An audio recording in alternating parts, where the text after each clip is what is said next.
हिंदुओं के पास अपने मंदिर है, मुसलमानों के पास मस्जिद है, ईसाइयों के पास चर्च है, पर बौद्धों के पास अपना महाविहार नहीं है। ये बौद्धों के साथ अन्याय हो रहा है, और ये अन्याय अभी से नहीं, इसको तकरीबन अभी 75 साल अन्याय को हो गए। 75 साल से ये भारत का बौद्ध समाज अन्याय सहन करता आ रहा है। महाबोधि महाविहार को करोड़ों का दान आता है, करोड़ों के दान को लूटने का कारवा 75 साल से लगातार चल रहा है। ये लुटाई बंद ना हो जाए, क्योंकि उस लुटाई का लाभ का एक हिस्सा सरकार को भी जाता है। वहां के मजबूत जो ऑर्गेनाइजेशन है, या देश के जो मजबूत ऑर्गेनाइजेशन है, जैसे कि राम मंदिर बना, तो राम मंदिर को भी महाबोधि महाविहार की कमेटी ने 1 करोड़ रुपए का चंदा दिया था। और ये केवल जग जाहिर जब हुआ राम मंदिर का, तो पता चल गया, मुझे तो लगता है कि देश के जितने भी हिंदू ऑर्गेनाइजेशन है, उन सब में महाबोधि महाविहार के दान का दुरुपयोग किया जा रहा है। तो भारत के मंदिरों में आप वृंदावन जाओ तो वहां कृष्ण की पूजा होती है, पर कृष्ण को पूजने वाला राम का विरोधी नहीं है। जहां राम का मंदिर है तो राम की पूजा करने वाला कृष्ण विरोधी नहीं है। वहां रामायण भी पढ़ी जाती है, वहां गीता भी पढ़ी जाती है, पर क्या दोनों जगह बुद्ध की शिक्षा पढ़ी जाती है? एक औपचारिक बोल लेना मात्र दर्शन नहीं है, भ्रम है। दर्शन होता अगर हिंदू ये कहते कि गीता रामायण के समक्ष भगवान बुद्ध का दर्शन भी हमारे पास बराबर है, तो हमें तो कोई हर्ज नहीं होता। ये सवाल मैंने कहा, मैंने सवाल नहीं करो, सवाल वो करो जो जिस पे विषय हो रही है। 6 जुलाई 1949 को बिहार गवर्नमेंट में एक अधिनियम पास किया गया। उस अधिनियम की लड़ाई करीब करीब अभी जो वक्त हुआ वो 132 वर्ष हो गए। 132 वर्षों से लगातार धम्मपाल अनागारिक जी के नेतृत्व में वो लड़ाई शुरुआत की गई थी। पिछले बार ये आंदोलन हमारे देश में चला कि BTMC एक्ट को निरस्त किया जाए, और आंदोलन बोध गया से लेकर दिल्ली की सड़कों तक, दिल्ली तक पहुंचा, और उसका पूर्णतः समाधान नहीं निकला। बस एक प्रलोभन देकर उस आंदोलन को बंद कर दिया गया। अब यह आंदोलन दोबारा से देश भर की भावना का आंदोलन, जनभावना का एक आंदोलन बन गया है। इस जनभावना के आंदोलन को जन आंदोलन, बौद्धों का आंदोलन, पूरे भारत के भिक्षु लामा, पूरे बौद्ध समाज के आंदोलन में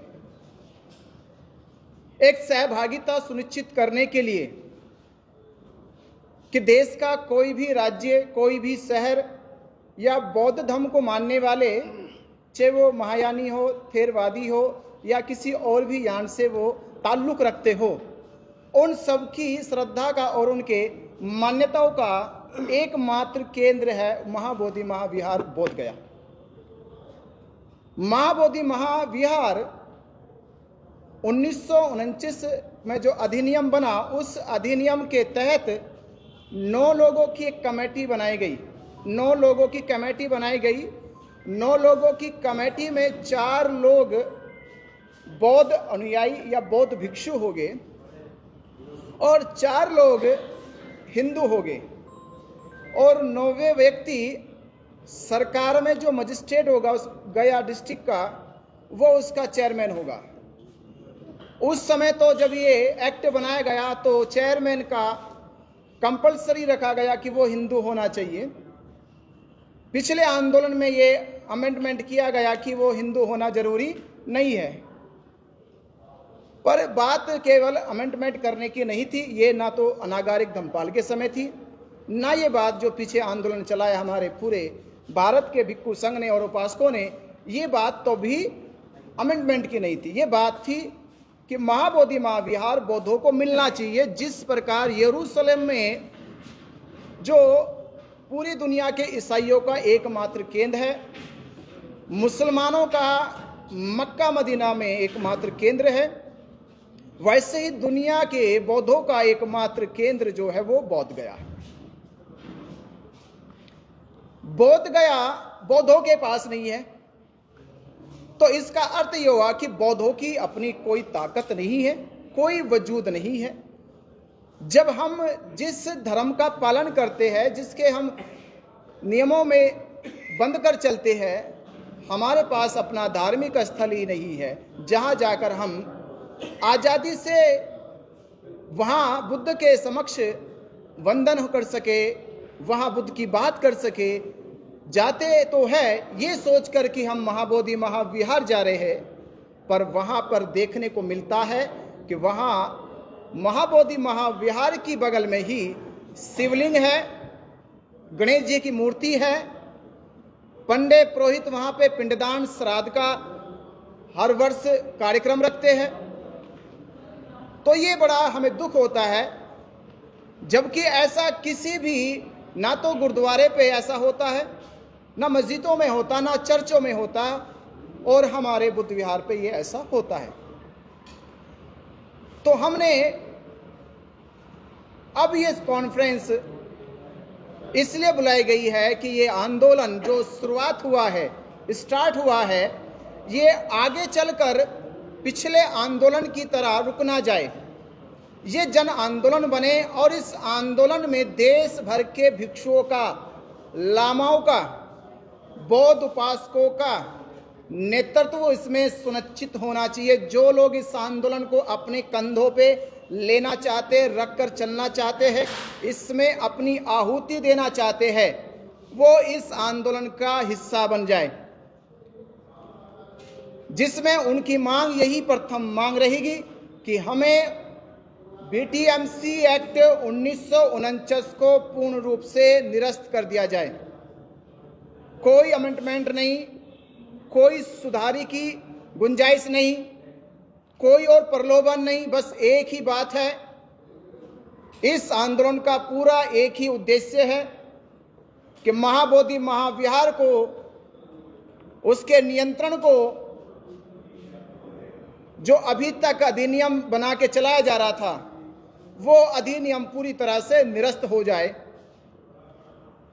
निरस्त कैसे होगा? आंदोलन की पहली प्रक्रिया धरने से शुरू हुई है।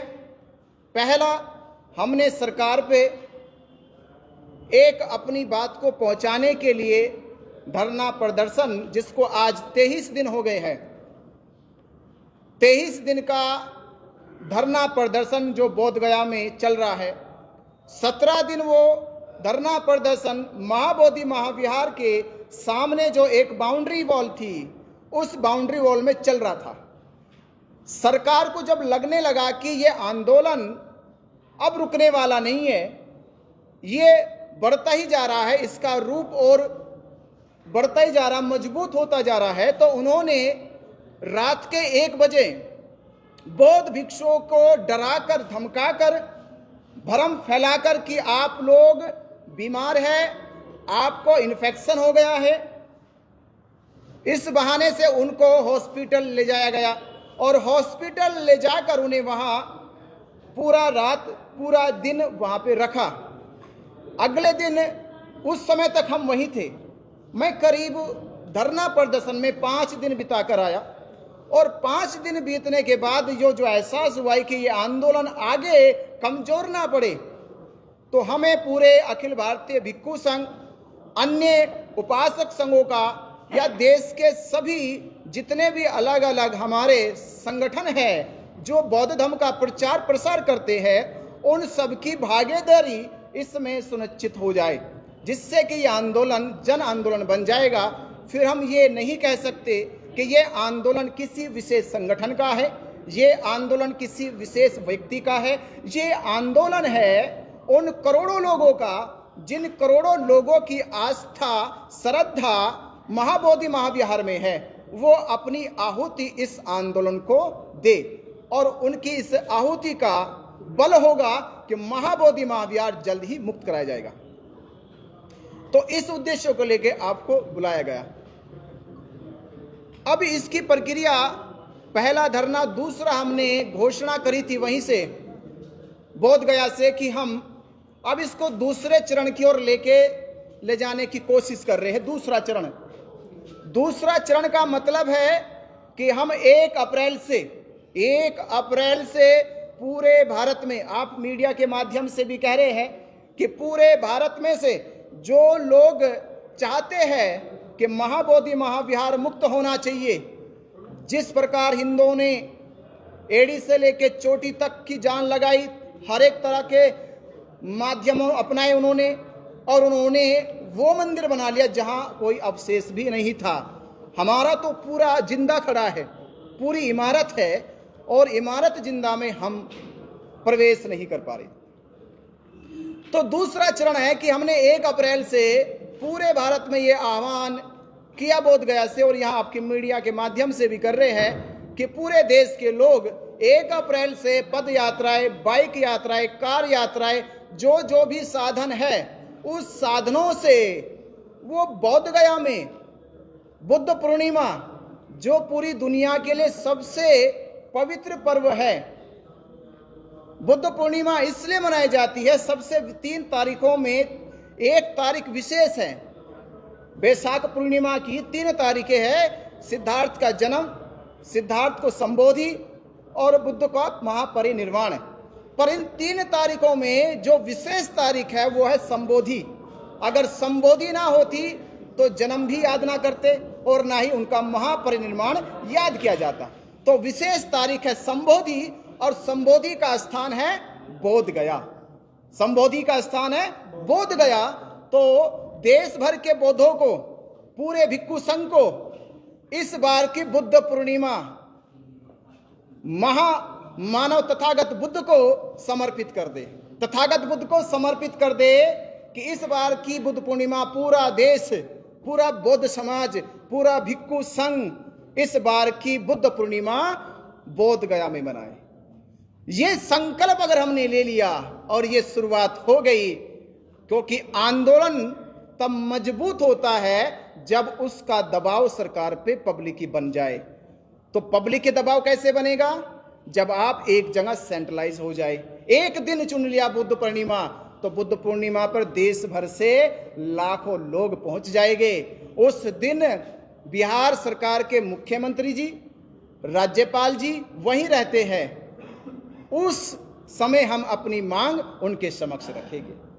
ये भारत और दुनिया का बौद्ध समाज, ये भिक्खु संघ बोध गया में इसलिए इकट्ठा हुआ है, इसलिए यहां पर इकट्ठा हुआ क्योंकि इसकी धरोहर अभी इसके पास नहीं है। हिंदुओं के पास अपने मंदिर है, मुसलमानों के पास मस्जिद है, ईसाइयों के पास चर्च है, पर बौद्धों के पास अपना महाविहार नहीं है। ये बौद्धों के साथ अन्याय हो रहा है, और ये अन्याय अभी से नहीं, इसको तकरीबन अभी 75 साल अन्याय को हो गए। 75 साल से ये भारत का बौद्ध समाज अन्याय सहन करता आ रहा है। पर क्या हम इस भारत को किस तरह से कहें कि भारत में अब संविधान लागू होने के बाद भी क्या सरकारों ने सभी धार्मिक मान्यताओं में समानता का रवैया अपनाया? अगर ये समानता का रवैया अपनाया गया होता तो भारत के बौद्ध समाज के लोग यहाँ इकट्ठा नहीं होते। ये हमारी दूसरी प्रक्रिया। तीसरी प्रक्रिया में यही कि जब यात्रा चलेगी तो वो एक जन समूह में परिवर्तित हो जाएगी। यानी यात्राओं का असर होगा कि सरकारों में हर डिस्ट्रिक्ट में जब यात्राएं निकलेगी तो उनको ज्ञापन जाएगा। हर डीएम मजिस्ट्रेट ज्ञापन को राष्ट्रपति भवन भेजे, मुख्यमंत्री के दफ्तर भेजे, राज्यपाल के दफ्तर भेजे। तो दफ्तरों में जब आपके मांग के पेपर इकट्ठा हो जाएंगे और वो मांग कह रहे कि अगर या तो इन पेपरों की सुन के मान लीजिए, नहीं तो हम इकट्ठा होने जा रहे हैं। तो ये मुहिम इस प्रकार चलाने के लिए हमें भारत भर के भिक्षुओं का साथ चाहिए, भारत भर के बौद्धों का साथ चाहिए, क्योंकि ये आंदोलन पूरे देश का आंदोलन है। इसमें कोई भी रजिस्टर्ड संगठन इस आंदोलन का नेतृत्व ना करे, बल्कि महाबोधि महाविहार को मुक्त कराने के लिए भारत भर के जितने भी लोग इस आंदोलन में आकर अपना आंदोलन के रूप में काम करना चाहते हैं, वो अपना प्रतिनिधित्व सुनिश्चित करे और वो टीम बनकर इस आंदोलन को मुक्ति की ओर लेके जाए। तो ये विषय हमने आपके बीच में रखा। इससे संबंधित कोई अब आपके सवाल हो तो पूछ सकते हैं। भंते जी, इस आंदोलन को भारत का कौन सा भिक्षु संघ नेतृत्व कर रहा है? मैंने उसी सवाल का उत्तर दिया है कि अभी नेतृत्व जो है वो पारदर्शी नहीं है। अभी बस जनभावना जुड़ी है, सोशल मीडिया के माध्यम से जनभावना जुड़ी है कि महाबोधि महाविहार मुक्त होना चाहिए, पर मुक्ति के लिए नेतृत्व क्लियर नहीं हुआ। अगर भारत सरकार ये निर्णय लेती है कि महाबोधि विहार को जय मुक्त कर दिया जाए तो किसको दिया जाए, इसके लिए क्या योजना बनाई है? महाबोधि महाविहार जिस प्रकार अन्य धार्मिक संस्थाएं अपने धार्मिक स्थलों के आंदोलन चलाती आई और जिन्होंने उन स्थलों को बचाने के लिए अपना जीवन उस आंदोलन को समर्पित कर दिया, वो आंदोलनकारी जो समाज के समर्थन से चुनकर आए हैं, क्योंकि आंदोलन एक दिन में जीता नहीं जाएगा। आंदोलन को जीतने के लिए महीनों भी लग सकते हैं, वर्षों भी लग सकते हैं। तो जो वर्षों तक टिका रहेगा, जो पूरा नेतृत्व टिका रहेगा, उस नेतृत्व के समक्ष वो बात सरकार रखेगी, क्योंकि नेतृत्व एक दिन में नहीं बना, उसे महीनों वर्षों लगे उस आंदोलन को चलाते चलाते। हिंदुओं ने भी अपनी आस्था बना लिया है गौतम बुद्ध को, तो उसका तो क्या किया जाएगा? अगर हिंदुओं ने बुद्ध को अपनी आस्था बना लिया है तो आस्था का अर्थ है जुड़ाव। जैसे आप भारत के मंदिरों में जाओ तो भारत के मंदिरों में आप वृंदावन जाओ तो वहां कृष्ण की पूजा होती है, पर कृष्ण को पूजने वाला राम का विरोधी नहीं है। जहां राम का मंदिर है तो राम की पूजा करने वाला कृष्ण विरोधी नहीं है। वहां रामायण भी पढ़ी जाती है, वहां गीता भी पढ़ी जाती है, पर क्या दोनों जगह बुद्ध की शिक्षा पढ़ी जाती है? एक औपचारिक बोल लेना मात्र दर्शन नहीं है, भ्रम है। दर्शन होता अगर हिंदू ये कहते कि गीता रामायण के समक्ष भगवान बुद्ध का दर्शन भी हमारे पास बराबर है, तो हमें तो कोई हर्ज नहीं होता। तो विष्णु के अवतार बताते हैं ना, तो औपचारिक बताते, ये भ्रम है। मैंने इसलिए उदाहरण तौर पे कहा कि दोनों लोग गीता का भी सम्मान करते हैं, रामायण का भी सम्मान करते हैं, पर बुद्ध दर्शन का तो नहीं करते। अंते जी, अभी कोई भारत में कोई भिक्षु संघ है क्या अभी जो प्रमाणित हो और आधिकारिक हो, जिसके हाथ में ये शक्ति हो कि वो भिक्षुओं को देख सके, उनके आचरण देख सके, विनय को लागू कर सके? क्या ऐसा कोई भिक्षु संघ है अभी? देखिए, इस पे मैं अभी कुछ नहीं कहूंगा, क्योंकि ये जो कॉन्फ्रेंस है, अब भिक्षु प्रमाणित है या नहीं है, संघ प्रमाणित है या नहीं है, अभी सवाल ये है कि प्रमाणित होगा या नहीं होगा। अभी सवाल है महाबोधि महाविहार मुक्त कैसे होगा। बिना योजना के उस विहार को जो है कौन अडॉप्ट करेगा, कैसे करेगा? भारत जब आजादी मिली थी उससे पहले भारत का संविधान लाने की बात कही गई थी। बिना भारत का संविधान यानी कि भारत के लोग भारत को कैसे चलाएंगे, इसको स्पष्ट किए बिना भारत को किसको सौंपा जाए, ये निश्चित नहीं सकता था। इसी प्रकार से महाबोधि विहार की जो संचालन समिति नहीं पता लगेगी कौन संचालन करेगा, और बौद्ध कैसे निश्चित होंगे कि कौन बौद्ध है और कौन असली बौद्ध भिक्षु है, कौन नकली बौद्ध भिक्षु है, तो ये कैसे डिसाइड होगा कि किसको दे रहे हैं? और अगर दिया और बाद में अगर नकली बौद्ध भिक्षु आकर वहां पे शामिल हो गए तो उनके हाथ फिर चला जाएगा, फिर एक आंदोलन होगा। नहीं, आपकी बात सहमत हूँ और मुझे लगता है कि मैं इसी पे विषय पे बात कर रहा हूँ और ये उत्तर मैं दे चुका हूँ कि नेतृत्व एक दिन में वेरीफाइड नहीं होगा कि किसको देना है। क्या अभी हम कॉन्फ्रेंस कर रहे तो कल क्या सरकार के गिल हो जाओ? ये एक दिन का विषय वेरीफाइड करने का नहीं है। मैंने क्या कहा, जो इस आंदोलन में आप देखोगे महीनों भर में कि कौन भिक्षु आचरण युक्त होकर सीलों का पालन करते हुए इस आंदोलन को मजबूत कर रहा है, वो एक दिन तो नहीं है, महीनों लगेंगे, महीनों परीक्षा लोगे, सालों परीक्षा लोगे, और सालों के बाद भी अगर ये जांच नहीं कर पाए कि ये भिक्षु अच्छा है या बुरा है तो फिर हमारी दृष्टि खराब है। सबको सवाल करने दो। भारत के बौद्ध जो हैं ये कैसे पता लगाएं कि वो दान जो जिसको दे रहे हैं वो संस्था सही है? नहीं, मैं इस पर डिबेट, इस पर चर्चा ना करूं। नहीं, ये नहीं, ये महाबोधि पे करो चर्चा। आनंद कह रहे हैं कि ये जो लोग बाहर बैठे हैं हाय उल्लाह कर रहे हैं, ये कुल मिलाकर सोशल मीडिया पर गलत अफवाह फैला रहे हैं और ऐसा कुछ नहीं।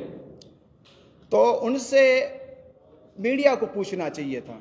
ये सवाल जो मुझसे आप पूछ रहे हो ये मीडिया को पूछना चाहिए था। 4 लोग नहीं, अब करीब 2 लोग रह गए। देखिए, भंते जी ने आंदोलन चलाया है, इससे हम सहमत हैं, और आंदोलन चलाया इसका मतलब है गड़बड़ी है। अब ये सवाल ही नहीं है कि वो सही वो गलत है, आंदोलन बेकार है। बंते जी ने आंदोलन चलाया क्यों? क्योंकि बुद्ध विहार किसी और के हाथ में था। आंदोलन चलाना तो इससे सिद्ध हो गया कि वहां गड़बड़ी है और आंदोलन जो चल रहा है वो सही दिशा में चल रहा है। वो आपके समर्थन में क्यों नहीं है? समर्थन में क्यों नहीं है आपके? बंदे जी, जो द बोध गया मंदिर एक्ट है 1949 का, उसको कौन निरस्त करेगा? स्टेट गवर्नमेंट करेगी या सेंट्रल गवर्नमेंट करेगी? देखिए, जब ये एक्ट बनाया गया तो उस समय के प्रधानमंत्री जी ने बिहार गवर्नमेंट से राज्यपाल की उपस्थिति में एक औपचारिक घोषणा करके, यानी कोई बिल पास नहीं किया, ना पार्लियामेंट बैठी ना विधानसभा बैठी, एक औपचारिक घोषणा करी, राज्यपाल को कहा, मुख्यमंत्री को कहा कि आप एक अधिनियम बना लीजिए कि ये जो परिसर हैगा, इस परिसर में जो वर्षों से जो विवाद होता रहा है, ये विवाद का निस्तारण हो जाए। तो एक टेम्परेरी निस्तारण करने के लिए उस समय ये एक्ट बनाया गया 6 जुलाई 1949 को। तो इसको इस एक्ट को निरस्त करने का पूर्णतः अधिकार बिहार गवर्नमेंट को है। भी तो बिहार गवर्नमेंट चाहे इसको एक दिन पर्चे पर निरस्त कर सकती है। यानी कि बिहार गवर्नमेंट पे आप प्रेशर बना रहे हैं? बिल्कुल, बिहार गवर्नमेंट पर प्रेशर है ये। तो उसमें भारत सरकार से क्या चाहेंगे? भारत उसमें हस्तक्षेप कर सकते? हाँ बिल्कुल, भारत सरकार से चाहेंगे कि भारत सरकार का हिस्सा है वहां, तो भारत सरकार का हिस्सा है तो अपने हिस्से को सुरक्षित रखने के लिए वो बिहार गवर्नमेंट से बात करे। और जो लाखों बौद्ध का जो आस्था का मंदिर है, और माननीय प्रधानमंत्री जो कहते हैं कि भारत की धरती जो है वो बुद्ध के दर्शन से फलती फूलती आई है, और भारत ने दुनिया को युद्ध की जगह बुद्ध दिया है। और वहीं उत्तर प्रदेश के मुख्यमंत्री योगी आदित्यनाथ जी भी अभी महाकुंभ में घोषणा करते हैं कि जब तक भारत रहेगा तब तक बुद्ध रहेंगे, पर बुद्ध का संबोधि स्थल तो छीन लिया गया। तो केंद्र सरकार पे यही हमारा एक बौद्ध भिक्षु को कौन सा हेयर स्टाइल अलाउड है? ये सवाल मैंने कहा, मैं नहीं सवाल नहीं करो, सवाल वो करो जो जिस पे विषय हो रही है। 75 साल से एंक्रोचमेंट थे हिंदुओं का महाबिहार पर, तो क्या बौद्ध कमजोर हुए हैं देश में या हिंदू मजबूत हुए हैं जो कब्जा कर लेगा आपकी विरासत पर? अरे यार, आजादी से पहले देखिए, भारत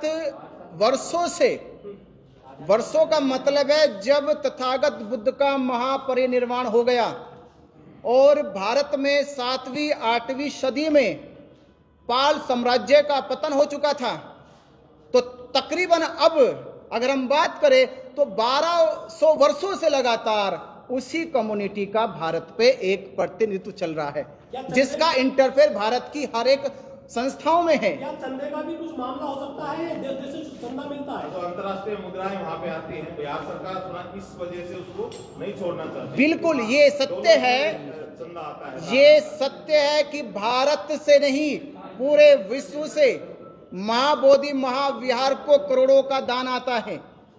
करोड़ों के दान को लूटने का कारवा 75 साल से लगातार चल रहा है। ये लुटाई बंद ना हो जाए, क्योंकि उस लुटाई का लाभ का एक हिस्सा सरकार को भी जाता है। वहां के मजबूत जो ऑर्गेनाइजेशन है या देश के जो मजबूत ऑर्गेनाइजेशन है, जैसे कि राम मंदिर बना तो राम मंदिर को भी महाबोधि महाविहार की कमेटी ने 1 करोड़ रुपए का चंदा दिया था। और ये केवल जग जाहिर जब हुआ राम मंदिर का तो पता चल गया। मुझे तो लगता है कि देश के जितने भी हिंदू ऑर्गेनाइजेशन है उन सब में महाबोधि महाविहार के दान का दुरुपयोग किया जा रहा है। तो आपके 4 इसलिए उस कोई भी संगठन नहीं चाहता कि महाबोधि महाविहार मुक्त हो। 4 मेंबर तो आपके भी है ना, उसका वो क्यों नहीं बताते फिर आप? देखिए, मेंबर होना, पदाधिकारी होना और चेयरमैन होना, मेंबर का मतलब होता है बस बैठे रहना, खड़े होने के लिए भी परमिशन लेनी होगी। मेंबरों की कोई भागीदारी नहीं है, कोई चुनाव नहीं है, कोई सलाह नहीं है, कोई मशवरा नहीं है। तो डीएम ही कर रहे हैं सब कुछ वहां डीएम के हाथ में है। तो सर, हिंदू राष्ट्र में क्या ये है, आपको सफलता मिलेगी? बिल्कुल, देखिए, हिंदू राष्ट्र छोड़िए, हिंदू राष्ट्र नहीं कहिए, अभी भारत लोकतांत्रिक देश है और नहीं, हिंदू राष्ट्र नहीं है भारत। नहीं, आप ये कह रहे हैं कि हिंदू राष्ट्र में सफलता मिलेगी, तो हिंदू राष्ट्र है नहीं, तो ये बात कहां से आप कर रहे हैं? और प्लान चल रहा सर, बनाने का कोशिश हो रही है पूरी। देखिए, प्लान पे आप क्यों प्रचार कर रहे हो? आप प्रचार नकारात्मक क्यों कर रहे हो? आप ये गलत प्रचार ही ना करो गलत प्रचार। कि हिंदू राष्ट्र हुआ या हिंदू राष्ट्र होगा, ये देश लोकतांत्रिक है, ये विश्वास लोगों को दिलाओ। जितना विश्वास मजबूत होगा, समाज उतना जागरूक होगा, सतर्क होगा। अगर आपने ये भ्रम ही पैदा कर दिया कि देश हिंदू राष्ट्र की ओर बढ़ता जा रहा है, उनके मनोबल गिर जाएंगे, क्योंकि वो देखते अपने चारों ओर कि हिंदुओं की बहुल संख्या आसपास खड़ी है, तो वो अविश्वासी हो जाएंगे। तो विश्वास की ताकत उसके अंदर भरो। और मैं कहूंगा इस लोकतांत्रिक देश में हमें ये ताकत है। संविधान के अनुच्छेद 25 और 26 का जो उल्लंघन 75 सालों से हो रहा था, आप जो कह रहे कैसे बदलेगा, संविधान लागू हुआ 26 जनवरी 1950 में, एक्ट बनाइए 6 जुलाई 1949 को। संविधान जब लागू हुआ तो संविधान के अनुच्छेद 25 और 26 में यह कहा गया कि बौद्धों को, जैनियों को, सिखों को उसकी धार्मिक मान्यताओं की पूर्णता आजादी है। वह अपने धार्मिक अनुष्ठान, उपासना पद्धति का पूर्ण प्रचार प्रसार कर सकते हैं बिना किसी रोक टोक के, बिना किसी कानून का सहारा लिए। कानून का भी सहारा लेना, वो इंडिपेंडेंट है अपने आप में, अपने धर्म का प्रचार करने के लिए उन्हें परमिशन की जरूरत नहीं है। जैसे उदाहरण तौर पे आपने मिशनरी स्कूल देखे हैं, मिशनरी स्कूल का एक्ट जो होता है वो अनुच्छेद 25 और 26 ही है। वो अनुच्छेद कहता है कि आप अल्पसंख्यक जो धार्मिक लोग हैं वो अपनी धार्मिक शिक्षाओं का पूर्णता प्रचार प्रसार कर सकते हैं, उन्हें सरकार से कोई परमिशन लेने की जरूरत नहीं है। पर 75 साल से उसी अनुच्छेदों का उल्लंघन किया जा रहा है। हम यही मुख्यमंत्री से कहेंगे कि हमें अनुच्छेद 25 और 26 का अधिकार 75 सालों में मिला ही नहीं है, तो ये संविधान की अवमानना है, देश के बौद्धों का अपमान है, उनके साथ अन्याय है, उनको न्याय मिलना चाहिए।